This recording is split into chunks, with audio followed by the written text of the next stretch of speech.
Ana, mislim, da bi tvoj razvojni cilj za letos lahko bil izboljšati komunikacijo. V redu, ampak kaj konkretno to pomeni? Kakšno komunikacijo? S kom? Do kdaj? In kako bova vedela, da sem cilj dosegla? Razvojni cilj, ki ni dovolj konkreten, ostane le dobra namera. Da cilj postane vodilo za dejanski razvoj, nam pomaga metoda SMART. SMART je okrajšava, ki nam pomaga oblikovati razvojne cilje, ki so dovolj konkretni, da se jih lahko lotimo in preverimo, ali smo jih dosegli. S. Specifičen. Cilj mora jasno povedati, kaj natanko bo zaposleni razvijal. Namesto izboljšati komunikacijo, rečemo razviti sposobnost jasne in strukturirane predstavitve predlogov vodstvu.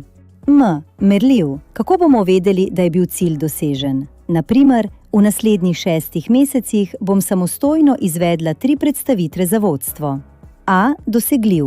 Cilj mora biti v izziv, a hkrati realen. 3 predstavitve v 6 mesecih so dosegljive, 10 v enem mesecu pa verjetno ne.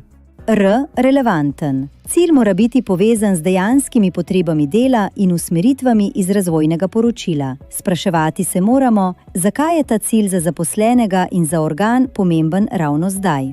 T. Časovno opredeljen. Cilj potrebuje rok, do kdaj ga bomo dosegli in kdaj bomo preverili napredek. Brez roka cilj nima teže. Poglejmo, kako Miha in Ana nejasni cilj pretvorita v SMART razvojni cilj. Ana, torej se dogovoriva takole. Naslednja priložnost za predstavitev je čez 3 tedne na kolegiju. Jaz ti pomagam pri pripravi in po izvedbi se pogovoriva, kaj je šlo dobro in kje je še prostor za izboljšavo. Dogovorjeno. Zdaj vem, kaj natanko se od mene pričakuje in kako bova merila napredek. To je bistvo SMART cilja. Ni namenjen temu, da ustvari dodatno administracijo, ampak da zaposleni in vodja natanko vesta, kaj razvijamo, zakaj in do kdaj. Še 3 pogoste pasti, ki se jim pri razvojnih ciljih lahko izognemo. Preveč ciljev hkrati. Cilj, ki vpisuje udeležbo, ne vedenja. In cilj brez podpore vodje.